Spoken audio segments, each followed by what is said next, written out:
Welcome to a transformative episode where we dived into the power of unlocking and integrating our most impactful memories. Today, we're exploring a breakthrough approach that helps you heal, grow, and step into your own potential. Get ready to reclaim your story and harness the strength that's always been within you. Estefana, it's such a pleasure to have you on the show. Take a moment to say hello and share to our listeners a little about you, who you are, and what inspired you to join Arise Alliance. Yeah, my name is Estefana Johnson. I'm in Arizona, and it's so great to be here with you, Stacey. I love chatting with you.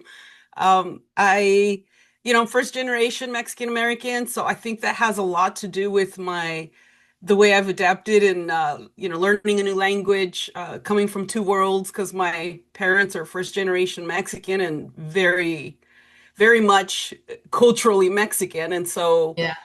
being able to like speak, Spanish was my first language, but adapt to English in kindergarten, adapt to foods. I remember my mom when she first learned to make spaghetti, she made spaghetti burritos. And I'm like, that's not how you do it in America, Mom. Like you don't put it in a burrito.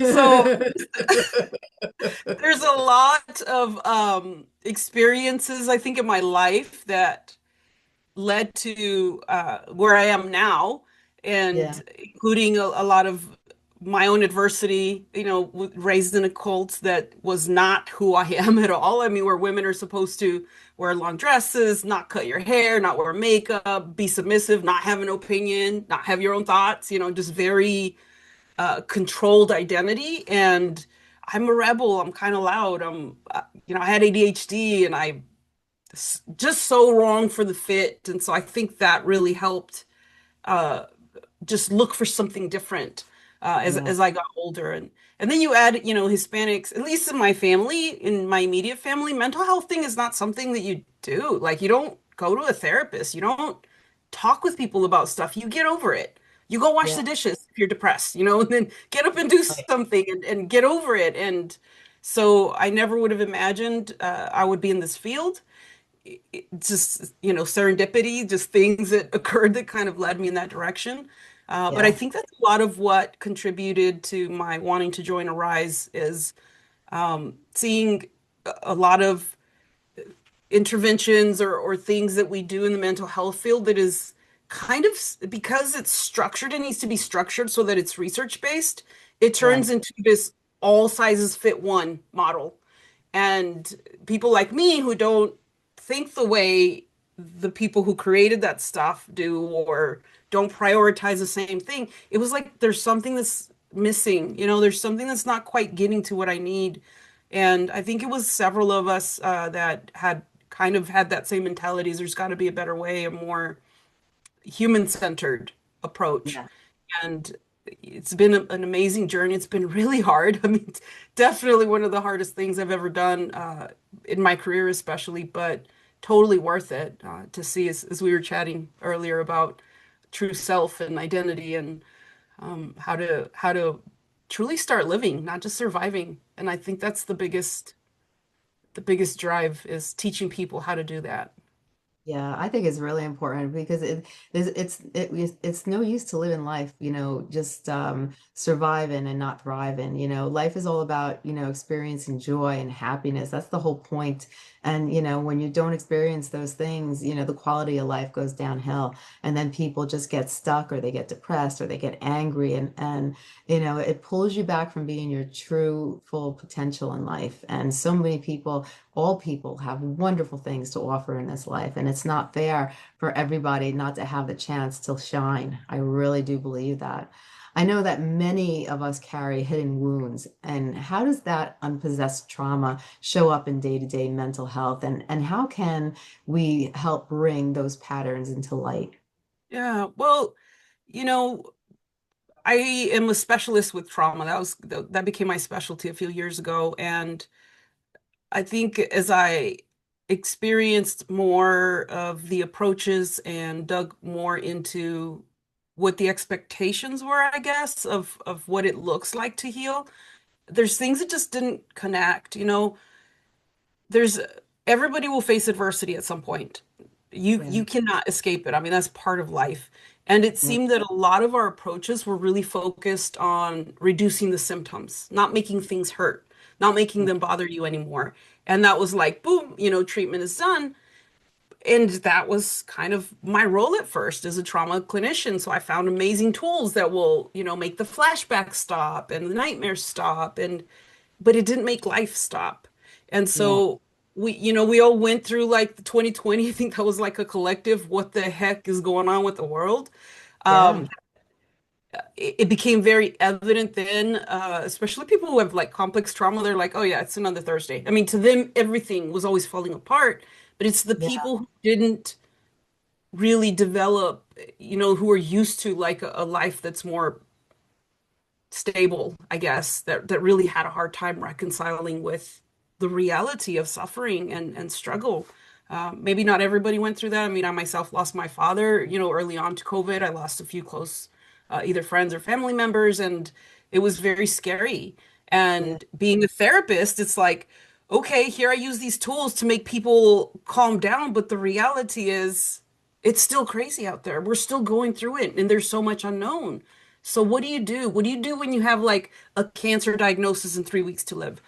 What do you do? How do you help somebody when there is no better or unknown if it's going to get better? You don't know that. So this approach really pivots our focus from the the experience or what's happening to how you're responding, who you are, regardless of what's happening around you. And that I think is a primary difference is in those moments, who I am is all I have control over.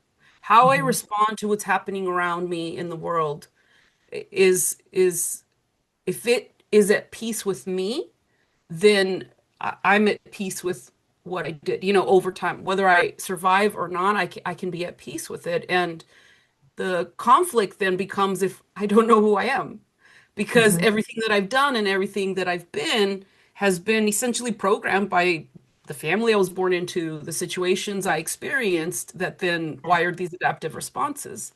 And so, as you're talking about, we were talking earlier how a lot of what we do isn't we're not even aware of what we do, or we Yeah. don't know where it came from. And Yeah. so in therapy, when we're trying to just talk about it, you can only access the things that you recall. But memory is so much bigger than that. Oh There's yeah. explicit, like what can you remember, and then there's implicit, like the things that are stored in your deep in your subconscious awareness. And all of that contributes to your decision making. So until we have the tools to dig deeper, which is what we're doing with CMI, and really make those connections and know what to do to help rewire that. And the Yeah. other thing is that's what we call critical memories is the things that are those experiences that are kind of driving our behavior. But the other thing is that a critical memory or something that drives us is not always a trauma. It's not Yeah. always a traumatic experience. You could have something that was not traumatic that drives your behavior or maybe you avoid crying or you avoid certain emotions because they were really frowned upon or not appropriate.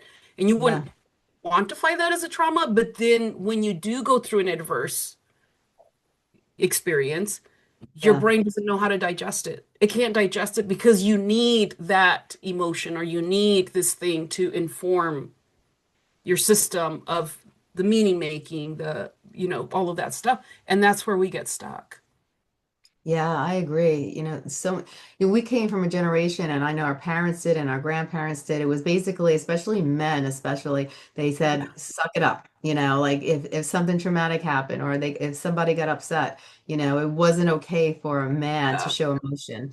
No. If they went through, if there was trauma going on, you had to be tough. Suck it up. We saw our parents doing it, so we repeated the behavior, and the biggest Yes. problem I see is that when we're in an environment you're in that environment and you think it's normal and that's all you know, and so that's what you grew up in, so that's what you think is normal, but a lot of times it's not normal. I know there are times in my life where I find I got to points in my life where I knew certain things were not normal. I did not want to live this life any longer, but I did not know what the quote unquote, I don't like the word normal because there is no No, normal, no. Yeah. Yeah. but I'll say I wanted something better. I knew that this wasn't the way. I wanted a better life for myself. But and it's hard for people to realize that they're in a situation that's not healthy for them if they've been exposed to this behavior their entire life. And that's why you see so many dysfunctional families. I think we're up to 70% of families are dysfunctional, maybe even more, because they repeat the behaviors whether they want to or not. They see Yeah. mom or dad acted a certain way, and then you see also subconsciously their dad might have been abusive verbally, and they go out and they find another man that was abusive verbally, even though they went through the trauma of having a verbally abusive father. They Yeah. go out and they find a new guy when they can date, and the guy is verbally abusive, and we keep the role going on and on and on and on and on. Do you know why? Do you know why people do that? I would love to know why. I'd love to know how people could break it. That's why I have you on the show Well, today. yeah. I mean, and this is it's like a simple answer when you hear it, but it's like, well, that makes sense, but why hasn't anybody really laid this out? When we're born, right, the experiences that we have kind of build our sense of the world. In Spanish, we Mhm. say cada cabeza es un mundo. Every head is its own world, is a world, Right. right? And Hmm. so think about it, even in something that's not like that, like Spanish, right? That was my first language. And Hmm. it connects so easily to me. I can speak fluently, I can speak with ease. I know the words. So when I Yeah. was learning English, it took a lot of effort. There was a lot of screwing up words. There was a lot of miscontext, misinformation, getting made fun of, all of these things. So Spanish would be more comfortable Yeah. because I know that I'm familiar. Well, all of our patterns work like that. I had if we had a parent that was dismissive, we had a parent that we didn't really quite attach to, and we have Yeah. this anxious avoidance style, or we have this, whatever attachment style, that is our original language. That's our mother tongue for relationships. So we find someone who speaks our language. Hmm. Oh, I know how to do that. I know how to be avoidant. I know how to be dismissive or whatever. And you're not doing this consciously, but Yeah. there's something about that person that attracts you. It's because they're familiar. So it's Yeah. comfortable, not in the sense like a nice cozy blanket comfortable, but Yeah. comfortable in the way I am speaking Spanish because it's my first language. Or you might, speaking English or whatever it is that individuals that like their first language. And Yeah. so the thing is that we try to make sense of things and we say, okay, I don't want to find someone like my mom or like my dad, and we look at the obvious, right? They don't Yeah. do this or this, A, B, or C. So we find someone else that's actually just like them, but they don't do A, B, C. They do D, E, F. Right. We don't realize there's other Variation. indicators that would have Yeah. told us it's the same pattern. It takes months before you're like, oh my gosh, the exact same person. So you see people in like abusive relationships, it's always that first year, no red flags. There was no Yeah. red flag. That's right. Not the ones you were looking for. Not the ones you were looking for. Exactly. Yeah. You see that all the time. Oh my goodness. Like so often people swear they'll never repeat their parents' mistakes, but yet they find themselves stuck in similar behaviors. Now, how does CMI uncover those early family scripts and free us from those unconsciously reenacting them again and again and again and again? So I think it's important to understand the premise behind it. And you may have heard this thing about like being in the observer role, right? Yeah. Well, we give that name and that is your core self. Think about your core as the part of you that is consistent across time and space. Yeah. So, for example, I use this analogy with my clients is when you were in kindergarten, do you remember going into kindergarten and you identified yourself as a kindergartner? You were super Yes. proud of that label, right? But then hopefully you moved on to first grade, or else we have some issues. But at that point, right, now you identified yourself as a first grader. Well, what happened to the kindergartner? Is that really who you are, or it's not? Right. That it's an experience that you had. So if it's an Yeah. experience, who is the you in that experience? Right? It's Right. not the kindergarten itself, but yeah, the observer, the experiencer of that. Yeah. Same thing. When there was trauma, when there's adversity, if I had physical abuse, a lot of emotional abuse, a lot of, like the dogmatic thing. So Yeah. if I choose that as my identity, then I'm stuck in those patterns because I believe that is my full capacity. Right. As a Hispanic woman, I was told like I had to fight to go to school because in my household, it's like women are supposed to cook and clean, have babies, and serve their husbands. I Yeah. didn't want to do that, right? Yeah. So then I was wrong. I was gonna burn in hell for eternity, and I'm like, well, at 7, I was like, I guess I'm just gonna have to burn in hell, so might as well make the best of it because I can't do that. So who Yeah. is I in that? Who is the I? Yeah. But I had to adapt. I had to like be a chameleon, and even though I didn't believe in those things, Yeah. and then you add to it your adaptive response of our nervous system is built to protect us. It Right. don't matter. It has no like there's no right or wrong when you're in survival, right?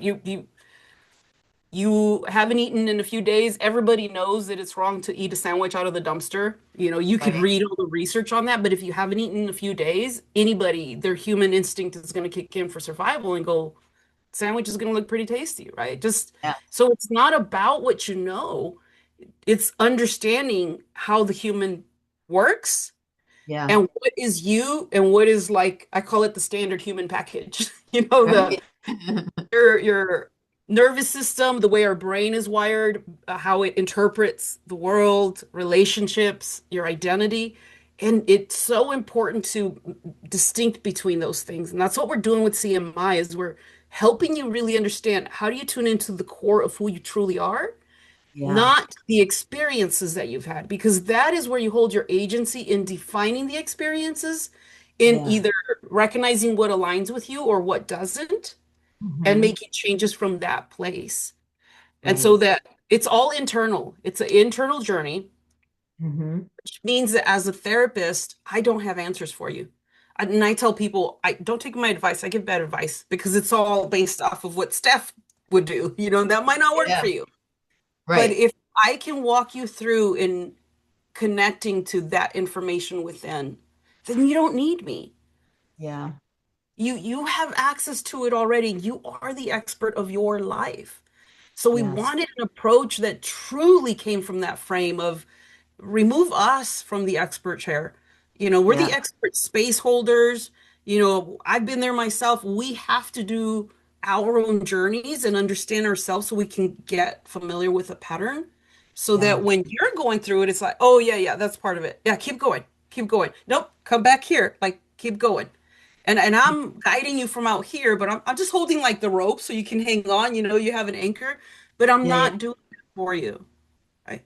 And the beautiful part is so many times it's not the obvious thing that really was the issue. There's Yeah. oftentimes these other like experiences that wouldn't even qualify as a trauma where it started, where your Hmm. adaptive response started.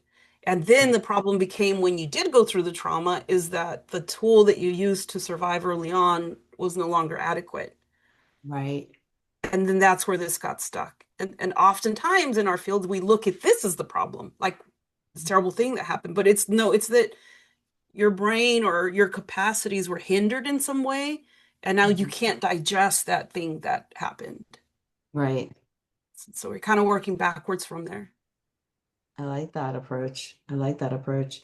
And it's so true that we know the answers. It's just reconnecting and understanding ourselves better, making that connection, and then realizing once we realize, I think, who we are, then we can figure out what we need from Yeah. ourselves, from life, and figure out our purpose and move forward in life.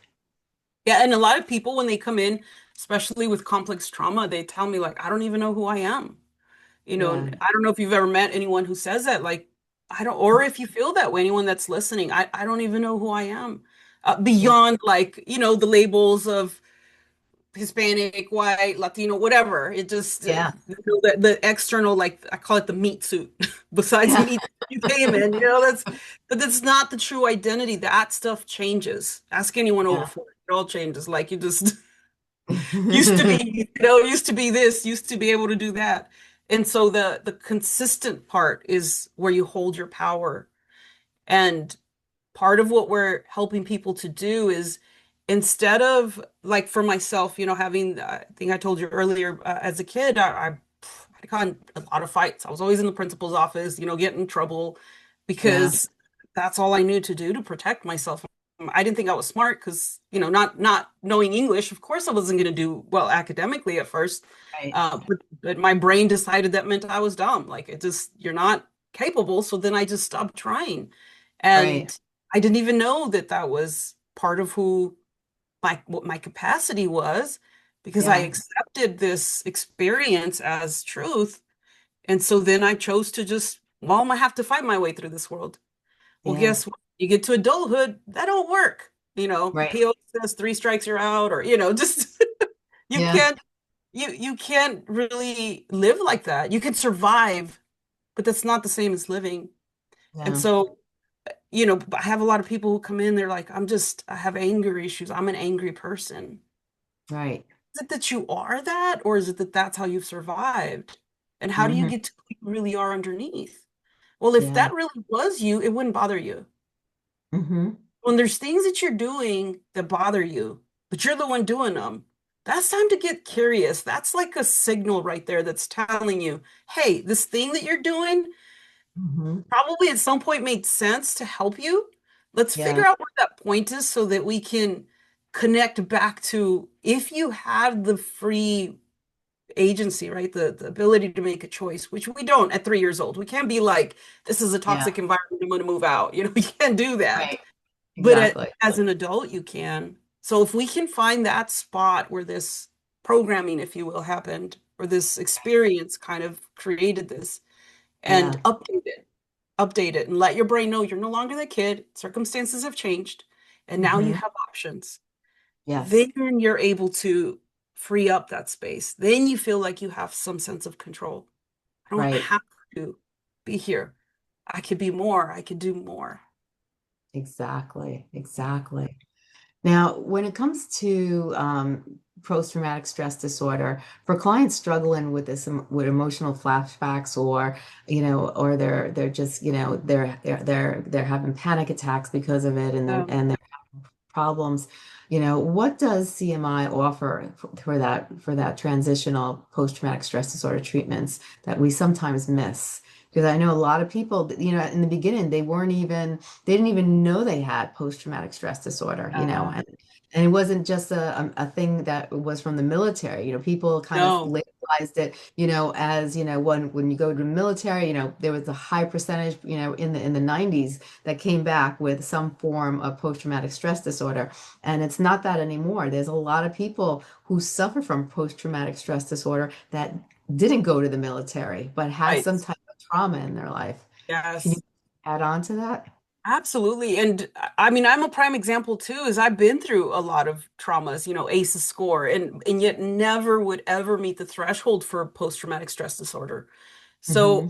and I could have someone who's never been through what would be quantified as a trauma, like near-death experience, or someone, like the really big T traumas is what we call Yeah, them yeah, in yeah. field, and yet has the repetitive thoughts, the avoidance, the obsessive, like a breakup, and you can't get Yeah, past it, and it impedes your functioning, but it wouldn't be called PTSD, right? So right. it's like these things is where my questions were, is like, I'm seeing all the symptoms here, but they don't have the criteria. This one Yeah, has the criteria of the events, but doesn't have the symptoms. Like, what gives? Why is yeah, this? That means it doesn't always necessarily work that way. And we need some kind of way of, qualifying or quantifying. But this is why we don't call it like trauma integration, we call it critical memory, because sometimes we go through an adversity and to us it's just another Tuesday. hmm, That was just my daily life. So yeah, for you to tell me that that's traumatic, it's traumatic to you maybe, but for me it was like daily life. And that's the yeah, pieces that we miss, is that I don't know how many times I'd have a client, they come in because they know that this thing that is like stuck in their mind is a problem. hmm, But all this other stuff they went through, they're like, oh no, that's in the past. That doesn't even, it doesn't even bother me. I'm like, but it does impact. but not Yeah. in the way that maybe would qualify as a diagnosis. So Yeah. I think it's important that part of our mission is to kind of normalize the human experience. Yeah. It's not about um, the things that your brain is doing. And let's say somebody, because I do want to acknowledge the fact that there are some individuals out there who have a really hard time even trusting to talk to somebody about what happened. That they've been really, really experienced some betrayal and a lot of it's like you pile it on. So I use the analogy with my clients is that of course we want you to be strong, but if let's look at a physical illness, physical condition. If you are healthy, yeah, a personal trainer will get you to the next level, right? Everybody's capable, hopefully, not everyone, but most people are capable of walking. Most of Hmm. us are capable of doing things for ourselves. Right. And if we base it on that, but then you have an injury, right? Hmm. The treatment is going to look different before you get to that. Now you Right. take someone with like 87 broken bones and then tell them, "Come on, you're human. Just get over it. Move on." Like this is what I do. I just tell myself that it's okay because our mind is listening and you need to change your self-talk. That Yeah. Yeah, for this person, but not the one with the broken bones. So you need to Yeah. wait. You need to set those. You need to allow that to. So it really depends on where you are. So this approach with CMIs, we're teaching clinicians about how the brain digests experience, how we Yeah. digest experience. And I use that word intentionally because we need the emotion aspect of it. And even with that, those of us that are like, "Oh, I'm gangster, I don't feel no emotions," that Yeah. it already, what do you think that it's supposed to guide you? It's supposed to inform you. The Yeah. problem with losing control is that you never learned to master it. You didn't understand it. You missed the whole memo about what it was about. But Right. just because you don't allow yourself to cry or experience or you turn sadness to anger doesn't mean that those signals are not coming up. You're just suppressing them. And it Yeah. works until it doesn't because Right. it doesn't go anywhere. It doesn't go anywhere. And your life is like, I just get past it. I get past it. And then you hit 40 and poof, you crash. Or your Yeah. kids move out because they were distracting, keeping you busy and you crash. And Hmm. that's when then you realize the problem didn't start right now. It started way back when we wanted to change the human nature of how we experience the healthy way of the organic way of experiencing life. It's Yes. made that way for a reason. I've seen so many people like, just get over it, like, or, that's not a big deal, but it's like, Oh man. to be like, to me it is, maybe Yeah. not to you, but to me it is, or why are you angry? Why are you this? Well, Yes. I have a right, and they make you feel guilty for feeling that way. But everybody has the right to feel their Well, emotions. it's necessary. It's a process, like, and we do use, the analogy of digestion is like you take food, you chew it up, you break it down, and your Yeah, body knows what you need and what you don't, right? And right. then it's able to release what you don't need. It's the Exactly. same thing with an experience, right? There's an experience. We have to digest it. We have to taste it. Some of us don't even want to taste it because it's too bitter and I don't like bitter. It's sad and I don't like sad because it messes with my facade of being tough or whatever it is, right? But Yeah, that's part of what is necessary to digest that. So yeah. then it gets stuck. You get constipated and Mhm. everything feels stuck and eventually it starts becoming toxic. Right? Yeah, You can't it starts impacting your body, physical body. It starts yeah, impacting like your ability to connect with people, your ability to feel even positive feelings. Like right. to be calm or people chase happy thinking that finding happy is going to help them get past this. No, you have to digest what is in there so that you can Yeah, make space for happy. If you don't 100%. digest it, it won't, yeah. And your mind knows when I use the word digestion, it's like going through an experience. I know who I am. I know what I had to do to survive, but in the context of it, right? Right, Understanding in that context, that's the best that I could do because I was eight right. years old or I was seven or whatever it was, and not Yeah, judge it on who I am. Like what I learn about people, there's some people who are not healed yet, or Yeah, really don't have no awareness or are not connected. But the problem becomes when I think it's me. yeah, I'm the one that created that or whatever it is, or I'm not worthy, or that's where people get stuck. Well, yeah, that's part of what digestion does is your body knows what to take and what to release. yeah. Sometimes we hold on to the things we need to release and let go of. Yes. I've known many people that hold on, some of them are in their 40s, 50s, 60s, even 70s, and they talk about their childhood years like it was yesterday. They remember it crystal Mhm. clear of different tragic, or traumatic events that happened Yeah. in their life, and they never let go, and you could tell sometimes the way they talk that those emotions carry on into their They adulthood life. do. And they impact everything. They impact, it's almost like you're infusing that suffering into the present. And Yeah, it's past, you're already past it, but your body, your nervous system won't know that until yeah. you update it. That's what I call it phantom pain. Hmm. They say like you phantom pain, like your brain doesn't know that your leg's no longer there when they like cut a Right. limb or something. What do you have Yeah. to do? You have to use the mirror, the mirror therapy, I think is what they use to update the brain. Like, no, there's no Yeah. leg there because it keeps showing up here even though it's not there. It's the same thing that happens. You're not three anymore. You're a grown person.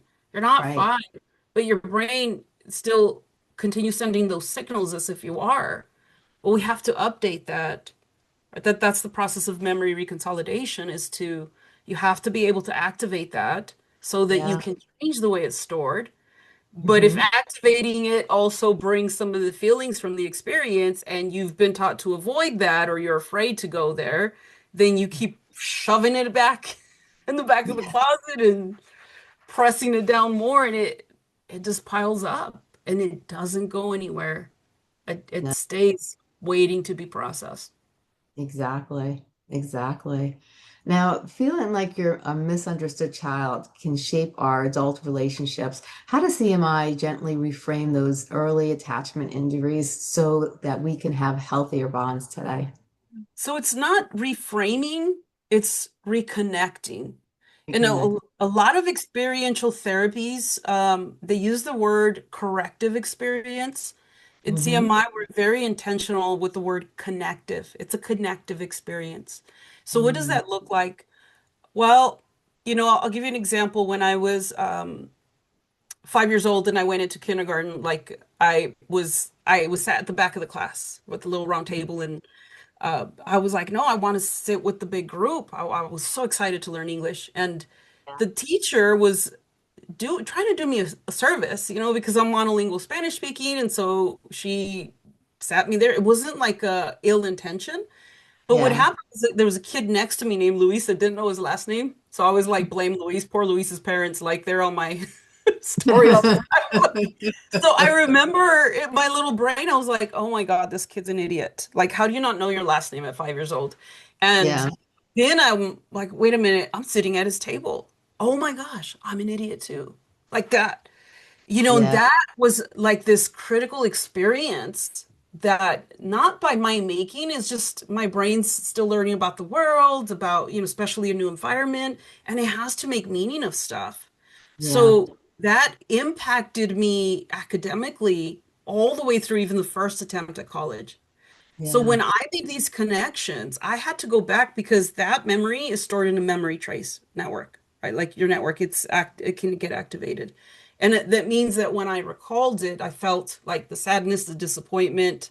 It was brief because I had ADHD, so I think I got distracted pretty soon after, but Yeah. just still feeling that little girl experience within me, but because it's within my network, I also have the opportunity to change the way it's stored.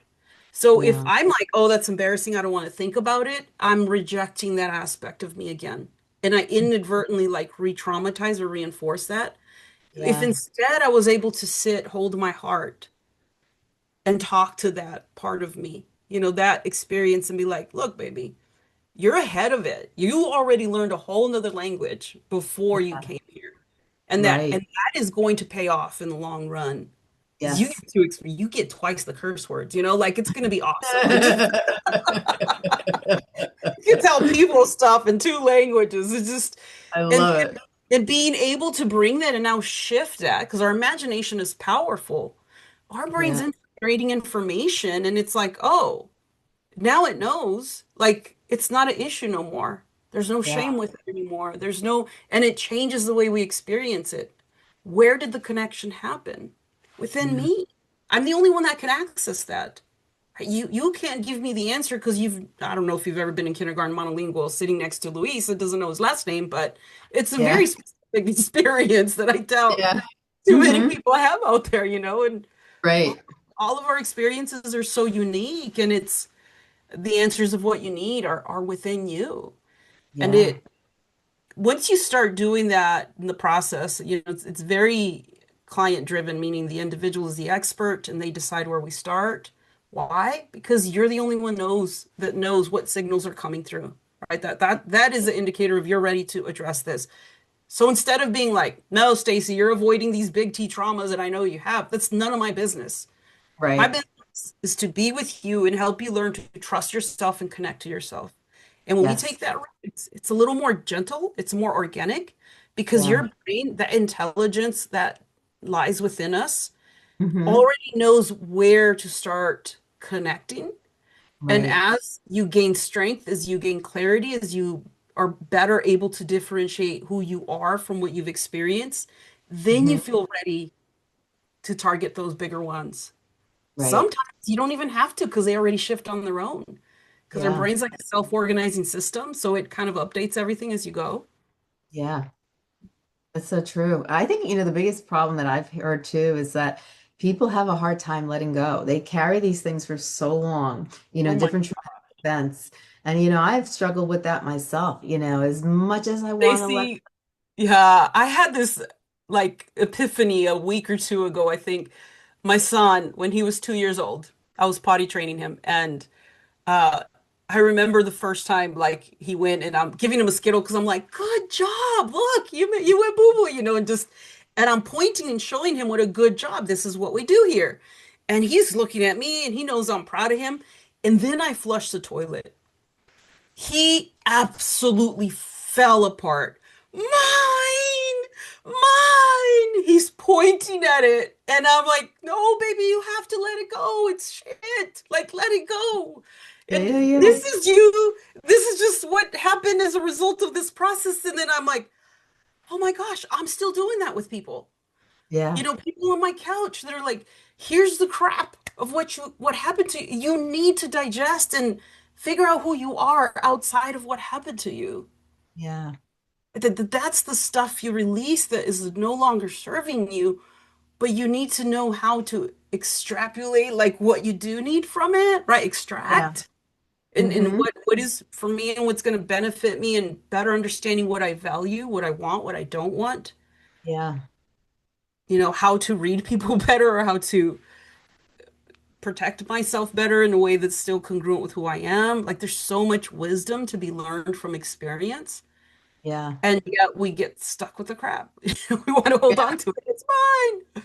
Yeah. Yeah, that's so true. That's the biggest thing. I think I've experienced I've many, many times, as much as I want to like let go of things, like sometimes things hurt so much or you value a person and maybe that person didn't treat you well and then you get hurt by it and then you want to move on and you hold Yeah. on to it. There's sometimes it's about how we're relating to the person.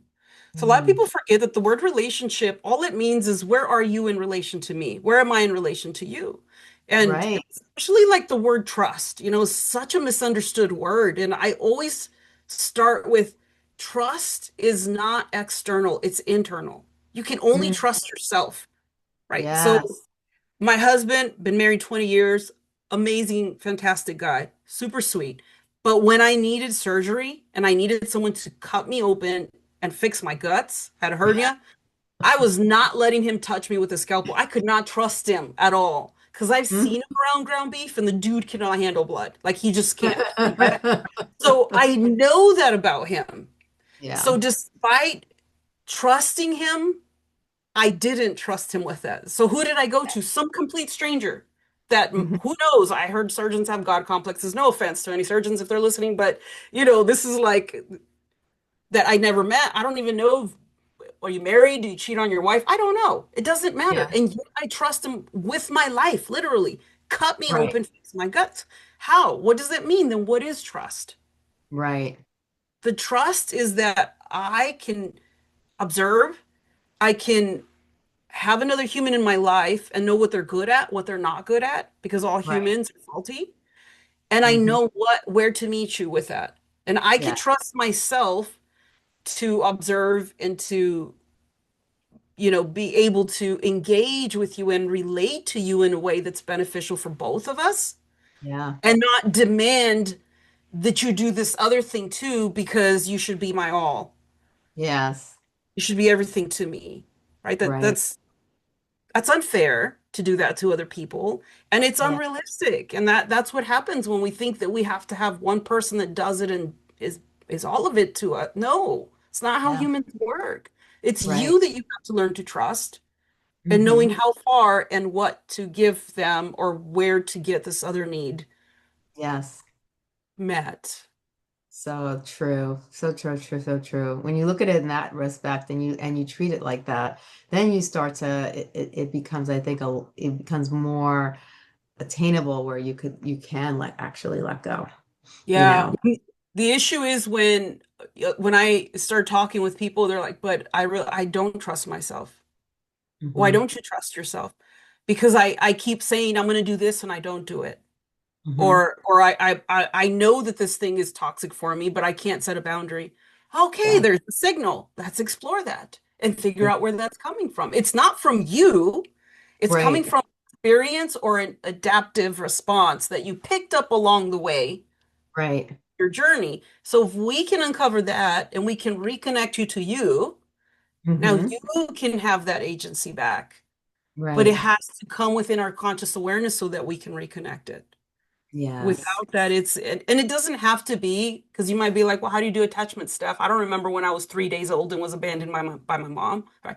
Yeah. You might not recall it like an explicit memory, but your body recalls it.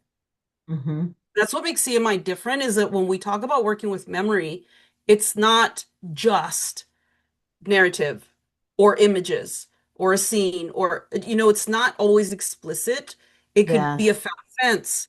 It could be a metaphor. It shows up metaphorically. It could show up in different ways. And so we're teaching individuals or helping individuals connect to that data that's stored in whatever way it's stored Yeah. and learn how to work with it to update it so that it doesn't continue driving the same patterns, the same Right. responses.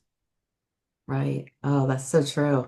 Now, we inherit more than our biology, family stories, and unhealed pain that can pass from generations. And in what way does CMI help decode and release those inherited memory patterns? So again, memory is data in the body, right? Yep. When you have that, it comes up in the form of a signal, meaning a felt sense. It could be a sensation, an emotion, or a feeling. So even Hmm. if you're a gangster and you don't have feelings, right, there's sensations that show up in your body. And Yeah. if you're intellectual and you intellectualize it, that's where you're like thinking that you can outthink it. You can't outthink your nervous system. You Yeah. can't. Like Mhm. trying to outthink your digestive system and thinking you're going to tell it when it's going to do this or that. It just doesn't work that way. Exactly. So whenever we're going through this process, it's really important we use the sense of interoception. And I don't know if you know what interoception is, but a lot of people just think we have five senses. We actually have eight. So we have five that are well known, which are all kind of external, right? How our brain interprets the environment. But we also Yes. have balance, our vestibular sense. And we Yes. also have proprioception, which is like knowing where your mouth is and your mouth hole. I mean, you see Right. babies that are still learning that and they miss Yeah. the spoon, right? So Mhm. that piece, or when you're going through your growth spurt and you're tripping over everything, your brain has to update to know where your body is. But the Yes. other one, the eighth one, is introception. And that is the internal one. So that Mhm. includes like the sense that you need the restroom or you're hungry or you're tired, your level of energy or you're sore or there's a broken bone or something is Yeah. wrong in your stomach, there's an infection, so it could be pain. It could pain signals, but it also includes emotion. Emotion Right. is so important. That's part of the signals that are informing you about what's happening. And when we cut that off, it also dampens our connection to all the other emotions. So you see Mm, people, one of my things that I learned when I integrated a certain memory, I didn't realize that I was not as in tune with my body. You know how people say like, oh, I could totally feel it if I eat a bad meal. I couldn't. I was happy. It was tacos and I had no regrets until my pants didn't fit, you know? It was like, and I didn't even know because I have no other reference point except for my own reality. yeah. Wasn't until I uncovered some of this stuff and started working that I became more attuned with what was happening internally. And I'm like, oh, this is what they mean. Right. I didn't understand that. And I worked with kids in residential and I had kids that suffered from like encaprices and urices where they have no awareness of their bowel movements, at like 12 years old, 13 years old. Yeah. Again, now looking back, I'm like, holy crap. We looked at it behaviorally, like you need to teach them and tune them in. They were completely dissociated from their body. They're not even connected to it. Yeah. And they can get that severe to where you don't listen to the cues because you've completely shut off any signals from inside and you Yeah. can't pick and choose which signals. So when Right. you're doing those emotions and you think like I'm gangster, I have, cement right here, wall. Yeah. You also miss other things. And if you can't feel, I don't know if you've ever heard of that disorder where like it's a neurological disorder where they can't feel like Yeah. senses. And we see it like neuropathy with feet, with Yeah. people Yeah. with like diabetes. But there was a kid when I worked at a hospital, a little 3-year-old that had that. And she, as she teethed, she chewed through her thumb. She chewed Oh, through her lips, wow. because that pain is a signal. It's supposed to tell you, hey, this we want to keep. This is Yes. important. This is a part of who we are. How Yeah. many people have you seen chew through their relationships, chew Right. through the people that they care about that are an extension of themselves, destroy the relationships with their kids, with their parents, like something because they can't feel. They don't Yeah. recognize when that thing is hurting now someone that is a part of you. Yeah. And that's the issue. Then we're trying to outthink it, Right. or the answer is. That's so true. Now, when it comes to low self-esteem, low self-esteem frequently ties back to the messages that we absorb as children. How does CMI work with those internalized voices to restore them to a sense of worth and safety? Well, it goes against our human nature to have low self-esteem. Hear me out on that, right? Because human nature, we know we're wired for survival. Like you don't have to tell me to run if I see something, if I hear something, my legs are already going before I even realize that, or I'm Yeah. flocking back to punch without even realizing, like my bad, I got scared or whatever. That's how Yeah. our nervous system is wired that way. But then we screw it up by shutting it down, right? By disconnecting from it. Yes. Low self-esteem goes against that Mhm. self-preservation, right? It's Yeah. it's not valuing yourself. Why Right. would that happen? Because at some point your experiences taught you that you were not worth it. What your experience was telling you that. That is the assumption that you made, just like the assumption I made that I wasn't smart enough, right? Right. It's not true, but then because I didn't try, those experiences reinforce that. Yeah. Well, especially when you come from a family with a lot of trauma, long history of trauma that cannot contain, they have low awareness, their interactions are abusive, neglectful, then you start putting meaning on it instead of recognizing, because at 3, 4 years old, we can't be like, this adult really needs to work on their, Mhm. self-awareness. You don't think that way. You make an Yeah. assumption. There's something that I am or I am not that I need to work towards so that I Yeah. can be worthy. And Right. it comes from an adaptive, like we're wired to survive. So if our parent rejects us, we literally could die. Like a 3-year-old cannot survive without a caretaker. We're like one of the few mammals that Yeah. require someone outside of us to care for us. A newborn will not survive without a caretaker for a long Yeah. time. I heard till they're 18, maybe 36 if you're Mexican, but we need a caretaker very long to teach us. But from there, we learn how to care for ourselves. Yeah. So if you have a parent that is attuned with you and is like, oh, you're crying. Oh, it's because you're sad. This is Hmm. what you do with sadness. It's okay to be sad. Right? Right. This is, oh, that's disappointment, honey. Just like when you talk to a baby and they're looking at their hands, you're like, yeah, that's a finger. This Yeah. is a hand. But if because of the way we view emotion or things like that, we're like, it's uncomfortable for us, and we tell them, Yeah. no, stop it. And that's what I was told, like, stop crying. I'll give you something to cry about because it Right. made the adults uncomfortable, or it brought up feelings of inadequacy that they can't fix something that I needed fixed, or they don't understand what I was wanting or needing, and didn't know how to help me process. So they're like, just shove it. So what Yeah. do? I close off that signal. And here's a need, and I shut it off. And here's a need, and then I get annoyed with myself because I need something. So then I'm like, I'm broken. I have Yeah. issues because I am not meeting this criteria. And what they're telling me to do doesn't feel right inside. So I start hating myself. I start hating what I do. And Yeah. and I remember as a kid always getting in trouble and they're like, "Why did you do that?" And I truly didn't know. I mean, I don't Right. know. I just did. Or so then it was demonized, it's a bad spirit. You need prayer, this and that, read the Bible some more. That was my experience. But everybody has their own Yeah. experience, but you start thinking something's wrong with you. Then it Yeah. it breeds shame, it breeds guilt, makes you feel broken, inadequate, not Hmm. worthy. And then that is what creates those beliefs, right? And you Yeah. can't just convince yourself with little post-it notes all over your mirror because your experience doesn't match this. You Yeah. have to be able to connect to where this happened from a Hmm. different context, right? From an observer perspective, from that Yeah. curiosity, and then connect yourself from within Hmm. to, well, wasn't that you weren't worth it. It was that mom had tons of unresolved trauma that, Yeah. that that was too much for her. So she couldn't at that time give you what you needed, but you Right. deserve it. I can give that to you now. Hmm. When we try to, because a lot of approaches always promote, you need to have self-compassion. Well, Yeah. self-compassion isn't something you could go out and buy at Walmart. You can't Right. just decide. It is experience as a result of understanding. And Yeah. understanding is a result of curiosity and exploration. Right. That's where we get stuck. So the first step would be become curious. Hmm.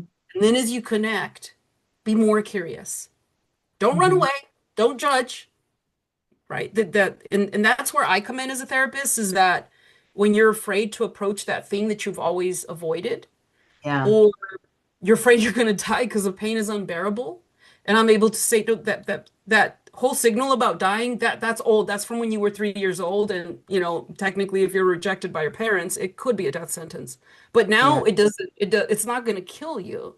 It Right. feels like it would, but it's because it's from that angle. Now you're an Yeah. adult and you can handle it. You have a big enough body to hold those big emotions. Yeah. And so being able to do that and having someone there to accompany you in that can help you get through some of those bigger barriers Right. until your brain experiences the ability to be uncomfortable, get to the other side, and then make those connections. Right. Then, okay, maybe this is possible. You do it Yeah. again and again and again before you know it. I mean, I had a client yesterday, I was telling my husband that was like, she's been in therapy for 7 years, been seeing me maybe like 3 months at most, but have done just fantastic progress. She's like, Yeah. no offense or anything, but I think I'm finishing up. I might not see you again. It's like, Mm. I love seeing you, but I want to live my life. And I finally feel like I can. And I'm like, you go. Yeah. That's the point of this. Not that Right. I don't enjoy people. I love, the people I work with, but the whole point is for them to discover themselves and break free and start living life. And Yeah. that to me is the most beautiful thing to watch. Oh, yes, definitely. You don't want someone to latch onto you and have to feel dependent on you. You want to get to the point where you feel strong enough where you could actually be able to handle it on your own. Because that Yes. means that you did your job You gave them the tools. Now they can go out and they can be in survival mode.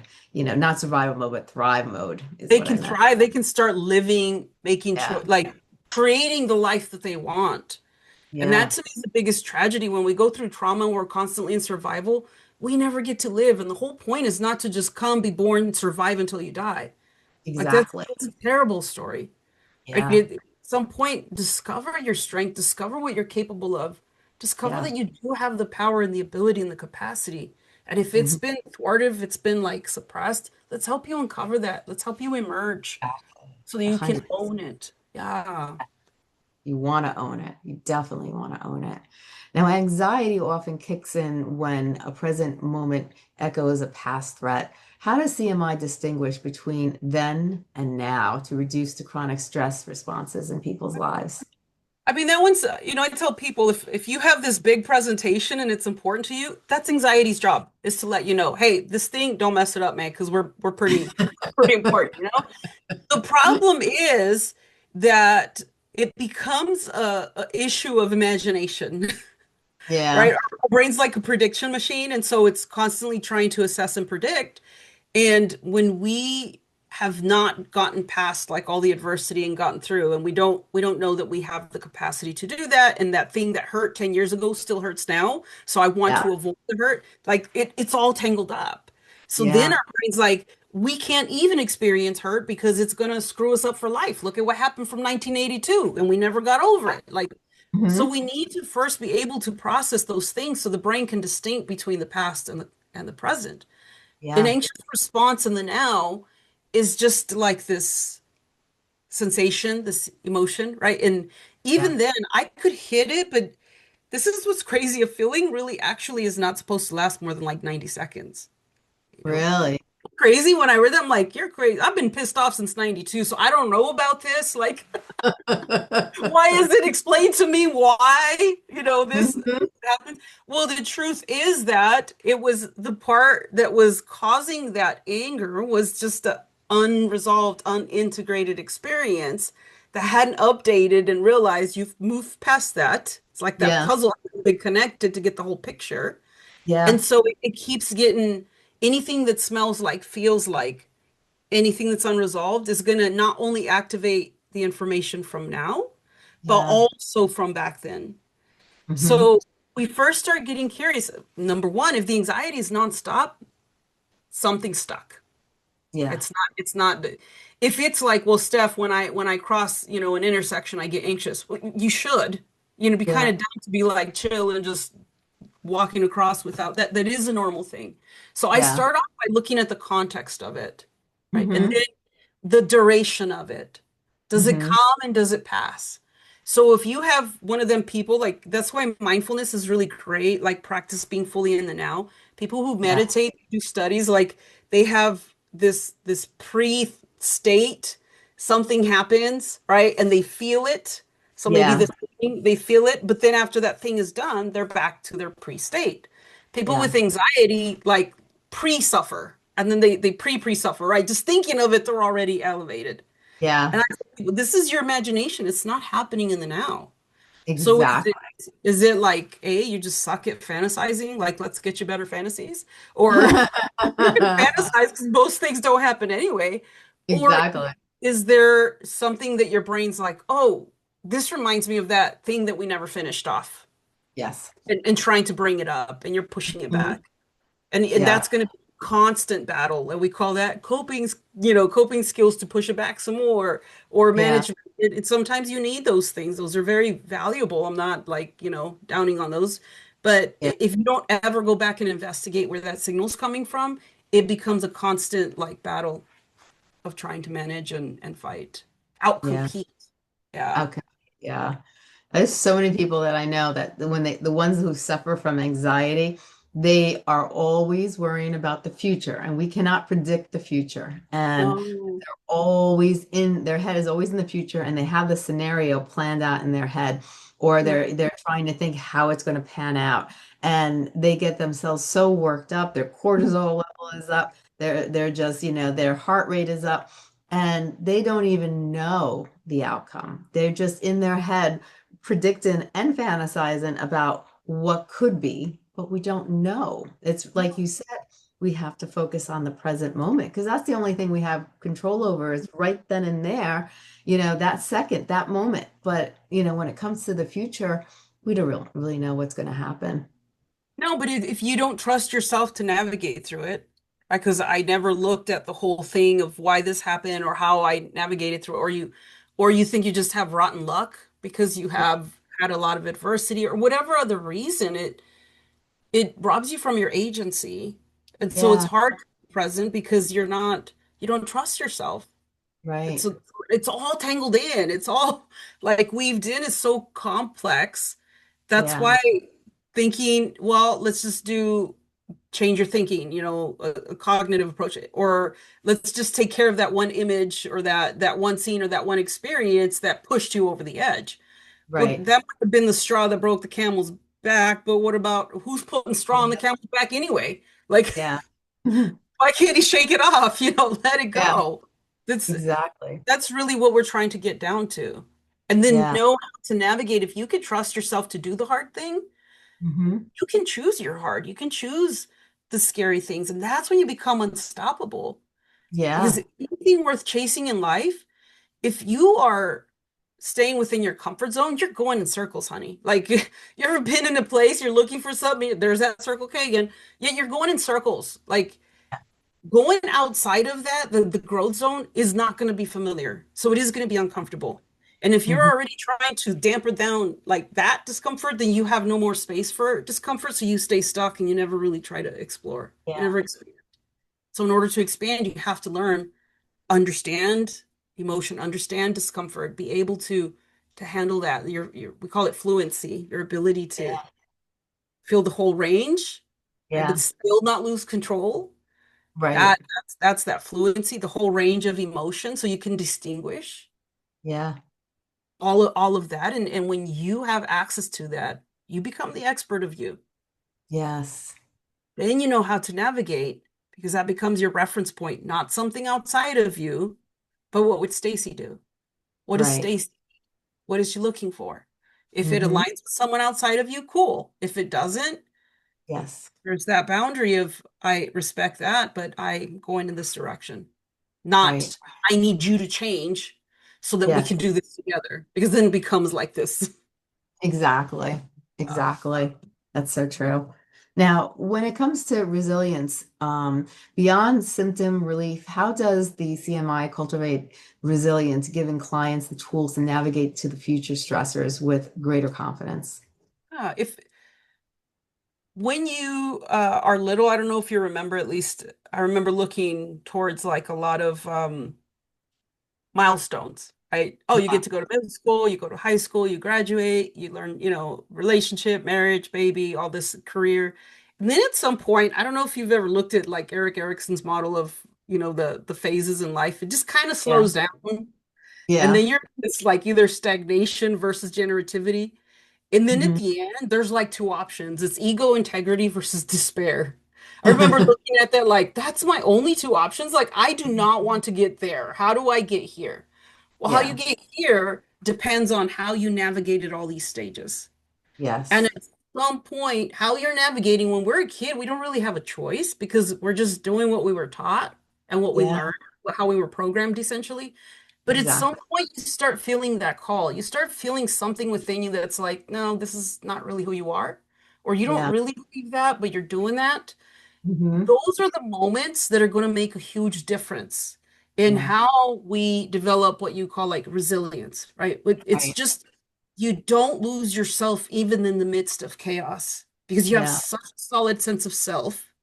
It Hmm. doesn't mean that things don't hurt or that you're not sad, but you trust yourself to get to the other side of it. Yeah. You're stuck in that, right? So Right. even I noticed this in a just organically, I think, because I've been doing so much work as a therapist. And so I tell people that's why I became that, so I could save money on like services, because it's really it's a lot of but even during COVID, when all that stuff was happening, I learned to like connect to me and tell myself, like, yeah, this is scary. There's a lot of unknown. Are we Yep. gonna die? Maybe there's a possibility, Hmm. but also you might not. Right. So what are we going to do? Well, for now, just choose what you're going to do today. So if you didn't have time, what would you do? I'd still do Right. this. I'm gonna make me some tacos for lunch then. That's what I'm gonna do because that would be an okay life, you know? And that when you're Right. living life that way, you have to know yourself though, and you have to know what you want to be, who you want to be. Yeah. Because you never really know when our journey is over, right? But that's a Right. different way of living and then coming to that whole awareness that at some point everything ends Yeah. terrifies some people. But Hmm. if you know that at some point everything ends, including this misery, including this anxiety, then that can give your brain a little bit of like, okay, so we don't have to like freak out, right? At the end, we'll Yeah. we'll see how the world has changed. Those Hmm. are what we call the resiliency skills, right? And it's Right. really about being fully present. Right now, the world isn't falling apart. Right now, there's no bomb above my head. So what do I do Right. with this time right now in this Hmm. present tense, right? You can't Right. do that if you're like constantly imagining the stuff Yeah. happening over and over again because your body's freaking out. So Exactly. as we unpack some of the stuff that happened in the past, update that, it frees Mhm. up more space to be more present, which Yeah. then allows you to navigate through things better, which then gives you confidence. Yes. Just like if you start a new job, first Yeah. day, you're like, I don't know if I'm ever going to understand this. I remember moving to like hospital social work, and I was like, oh my gosh, I'm going to fail at this. Because that Mhm. first month, like, what is DME? What is a sniff? What is that? Doctors are talking. I'm like, can you speak English, please? I have no idea what you're saying. Yeah. And in 3, 4 months, it became like, I'm like, this is an easy job. Yeah. It's hard until it's familiar. And then Right. then you can do it with ease. So I don't mean to Yeah. minimize and say it's an easy job, but it's you can do it with ease because it's familiar and you know how to do it. Exactly. So you're doing the same pattern. When you recognize that you can feel sad, yes, you Mhm. might even squeeze a tear out, and guess what? You didn't die. Like you're okay. Right. Exactly. Then you get to the other side of it.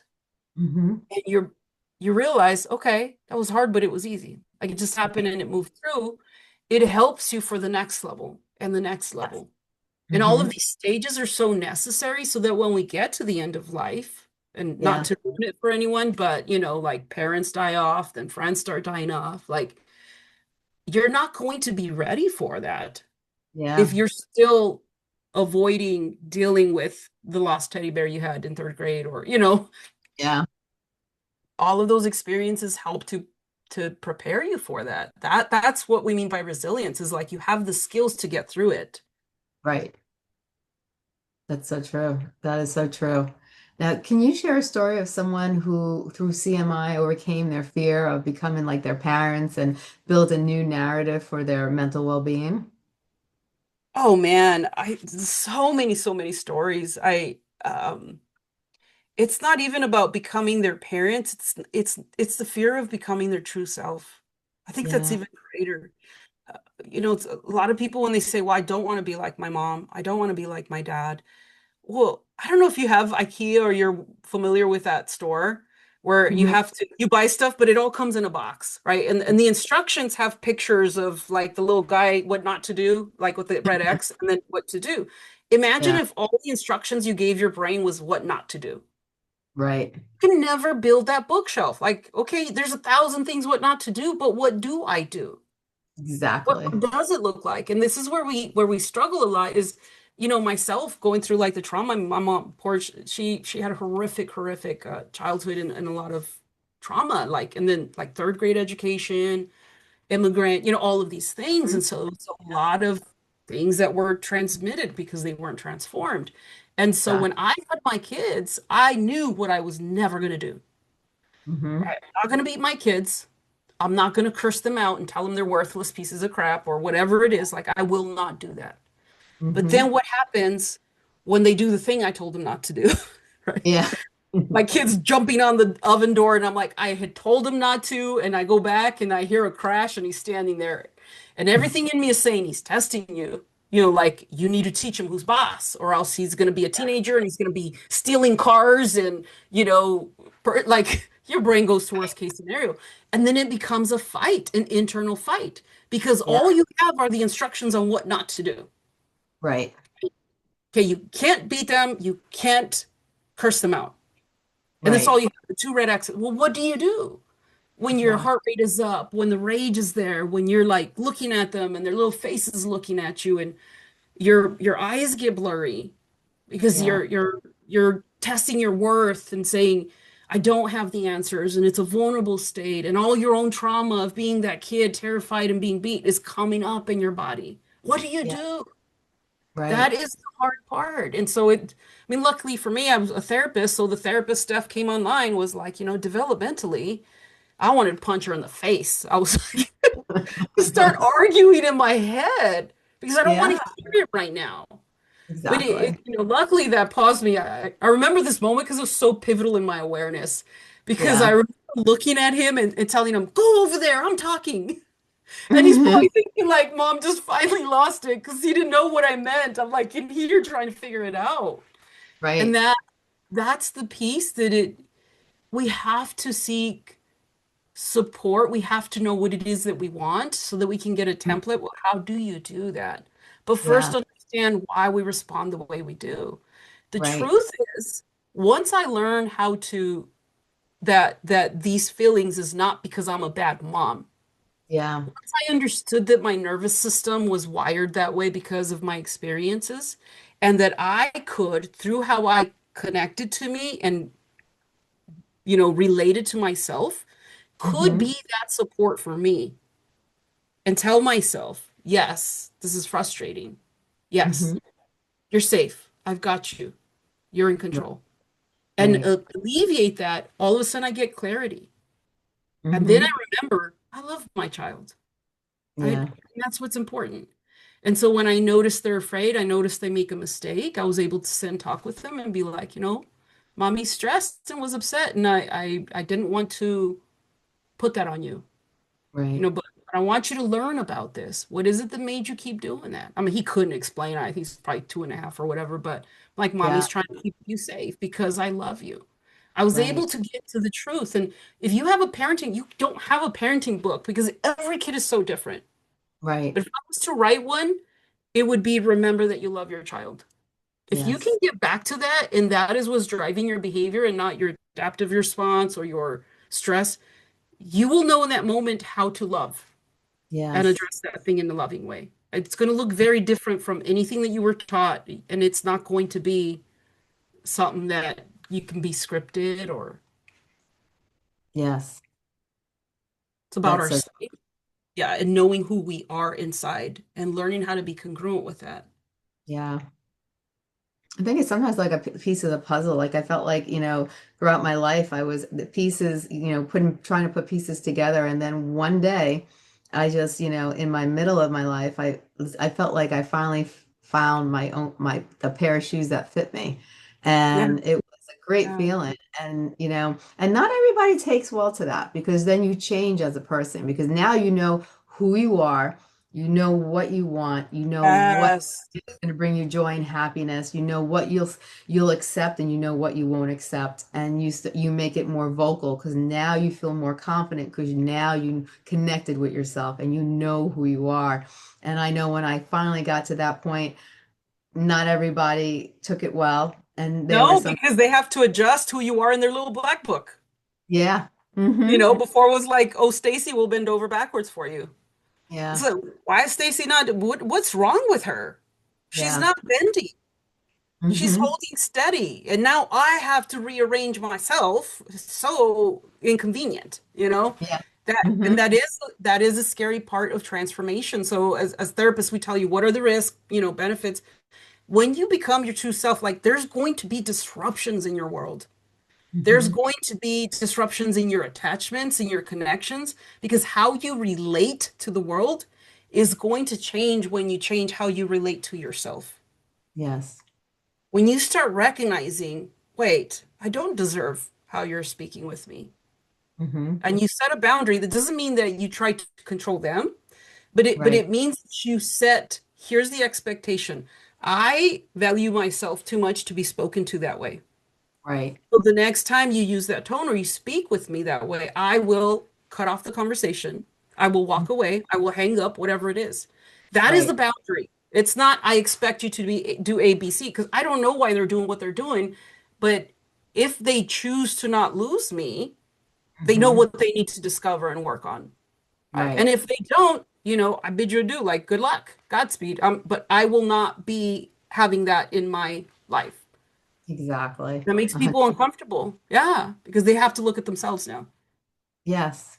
And I think that's why people are so critical of other people because it gives them the ability of not having to look at their own self honestly. And they can critique other individuals, but that gives them the option where it's an escape so they don't have to critique their own flaws and change their own selves. Yeah, it also enslaves you Hmm. to to circumstance and people outside of you. Yeah. You're constantly looking for the thing that you think you need. Hmm. And that there's 8 billion people in the world and everybody has their own way of being. Hmm. That's you can choose to live that way, but you'll get to the end and realize you never got to be who you are. And Yeah. that's what's sad because Yeah. yeah, as long as you don't, if you don't confront people or you don't tell them this is my line, this is my expectation, now Yeah. what they were always doing no longer works and they have to adjust, they have to adapt. But Right. if everybody's appeasing them, they never adapt. Right. So that, yeah, it's uncomfortable. And I know that when we think about trauma, a lot of people think trauma is like the freaking out or those responses. There's Yeah. also, people who do the appeasing, the people pleasing as a survival mechanism. And Hmm. I think that's almost harder to change Yeah. because, someone like me that did the fight, like society tells you you shouldn't do that. They don't like it. And Yeah. so not only do I not like that, right? I don't like the outcome. I could feel it inside like this is not, I don't want to hurt people. That's not who I am. But also Yeah. I have a lot of support from others Right. outside of me. But when Yeah. you do the people pleasing, society likes that. Yeah. So to disrupt those patterns, it feels like you're hurting others. And when you're a kind person, you don't want to hurt others. It becomes very difficult. That those are the most challenging. The people who I work with who have the hardest struggle are not the ones with the severe trauma and the adversity. It's the ones who seem to have this like great life and healthy relationships and don't understand why they're so anxious or why they're so miserable or depressed. Yeah. Hmm.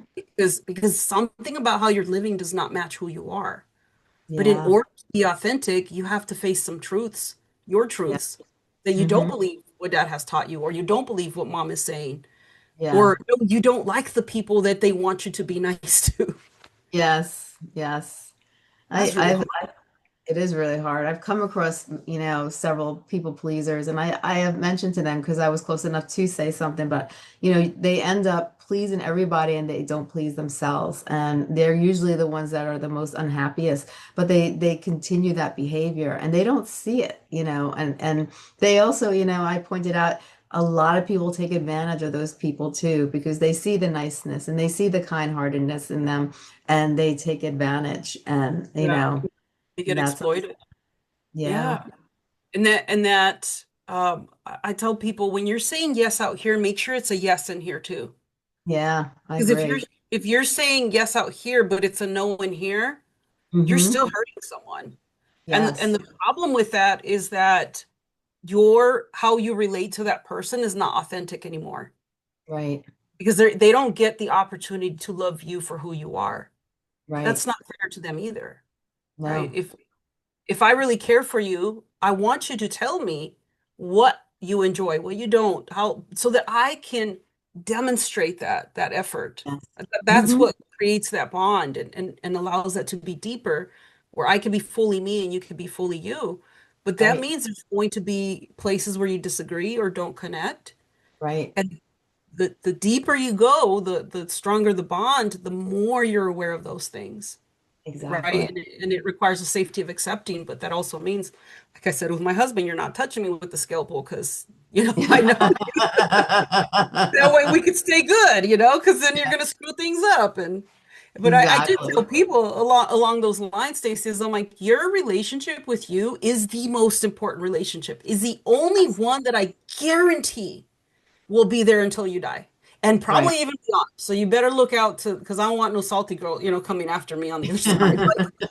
If you don't learn to have the compassion or that if you're not being kind from within, Yeah. then everything is a front. You're not being Yes. authentic, right? And a front, you're doing something out here that doesn't match in here. That's called manipulation. Yeah. It's a survival mechanism that's not authentic. So Right. you're betraying yourself. You're not, yeah. And that, and then we wonder why we have anxiety or depression or, all Mhm. those things. So yeah, it takes a lot of Exactly. work. Exactly.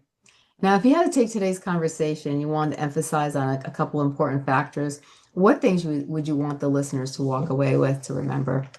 Oh man, I would anybody speaking, I would say like the very things that you're ashamed of that you carry, I promise you it's normal. Like that is how humans work. It Yeah. it you're not broken. You're Right. just misinformed.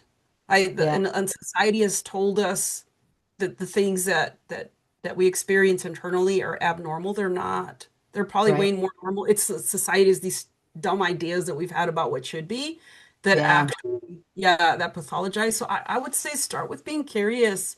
If you can find someone that you talk to, it's great. Trauma therapy does not require you to tell like all the details of the horrific things that you experienced, but Yeah. it does require you to feel safe. And so Yes. if you find a professional, that is the whole role of a therapist. So those of you that are like, I would never go to therapy because that was me too. It's not about someone knowing your life better. It's Yeah. about someone being safe enough to just be human with you, right? And you show your humanity and they're like normal, like, yep, that's normal. Yep, this is what's happening with your nervous system, kind of helping you understand those things. And Yeah.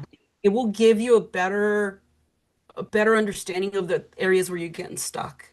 Right. So I really want to, and that's why I share my story. That's why I share my own things because I'm like, yeah, I'm a mental health professional, and yeah, we have bad days too. And yeah, Exactly. sometimes we're like, oh, what were you thinking there? The thing is, after seeing my like, I certainly been a lot more compassionate. I have so much appreciation for my journey. I have so much love and compassion for every aspect of me that helped me get to where I am, even Yeah. the ones that didn't make good choices. And being in that place is peaceful, you Yeah. know, in that place is you can love more fully, you can be more present, you can connect deeper, you can Hmm. understand people better, you can Yeah. appreciate humanity a lot more. It Yeah. transforms your entire reality. Oh Yeah. yeah, 100%. 100%. Well, this has been amazing. I thank you so much for coming on the show and sharing everything. You really gave a whole whirlwind of information today, and you really, you shed some light on a lot of important issues. And I really want to thank you so much, Estefana, for coming on the show and sharing all this because so many people go through a lot of the things we talked about, and not just one, but bundles of topics that we touch base on today. Yes. And they just, they are stuck in life. They are experiencing unsettled emotions that won't go away. And, it just breaks down the walls of our immune system. It destroys us. They say, I had said, because I had read that 70% of illnesses are caused by stress. Someone had just recently corrected me and said, no, 100% of illnesses are caused by stress. And, we really need to, people need to understand that if you're going through something, it's okay to reach out. It's okay to get help. And I'm so glad that, that you're doing this and that you're with, an organization that has such a solid program to help Yes. people really get over a lot of trauma in their life, whatever the case may be, because it's so refreshing to be able to live life and experience joy and happiness, to be able to look in the mirror and like the person you see, to be able to go out and have a real smile on your face and not have one of those fake smiles that you're trying to Yes. convince people you're happy, Yeah. but you're really not. And a lot of people do that. And sometimes you just can walk by in the store and you can see people just by looking at their face and they have Yeah. pain of some sort going on in their life. Yes. And Yeah. that's not a way to live, and so I'm really glad that you're doing what you're doing. And can you tell people a little bit before we go about the services that you provide and where people can contact you and to get help? Yeah, absolutely. I mean, I think the hard part right now, I'm so passionate. I get to see people and do this work with them. And one of the things that we've been doing is we finally like CMI is very new, fairly new in our industry. And even though it's all, they call it a baby, but I'm like, but it's an old soul because it Yeah. comes from all the wisdom, from our experiences and from other very well-established evidence-based approaches. That's why we call it integrative, Yeah. because it should make sense. If it follows a pattern, it should make sense with this and that, like things that seem to Yes. be different. But I think the biggest challenge right now is we don't have a lot of practitioners. We just started training clinicians last year, but a lot of people haven't heard about it, don't really understand it. And so if you are either a practitioner or you have a therapist or practitioner, please share it. You could share this podcast. You could go to our website, arisealliance.org, and there are other links to other media that we've done, information on the training. I've created, some workshops for, let's say you have an organization that is not mental health organization. I mean, I've, done workshops for the city or Yeah. for a trauma-informed school where we're adapting these concepts and teaching these human skills, these Yes. human realities, these human truths to help people better understand themselves, better understand each other, and be more effective in the interactions. Feel Yes. free to break out of some of these patterns. And I do believe that the more of us that understand that, we have the power to change the world, to change society, to make a real difference. And so if it's a message that resonates with you, come to our website. I'm terrible at email and things like that. I just like being with people. So we have Yes. like a designated adult that does that and keeps us schedules, so Yeah. Yeah. that's Yeah. probably the best way. But yeah, you can contact our organization and for any information or if it's something that you would like, we do free webinars like at the first Wednesday of every month for mental health professionals that want to learn more or any leaders in the industry that want to look at maybe getting their clinicians trained. So Yeah. yeah, feel free to go on our website. I know we have some, I'm sure maybe they gave you the links for the social media and things like that, uh, Yes. yeah. But I thank you so much, Stacey. Like it's been an awesome Oh, conversation and just connecting you're with you. So welcome. I really, really appreciate the time that we've spent together and anyone who's listening that's gotten to the end. I really value that that you're willing to spend that time listening to us chat. So thank you. Yes. Thank you. I thank you so much for being on the show. I appreciate you and everything that you're doing to help people that have mental health issues and that are struggling and just need a little bit of tweaking here and there so they can get back on track and enjoy life to their full potential. Yeah, so Have a great day. too.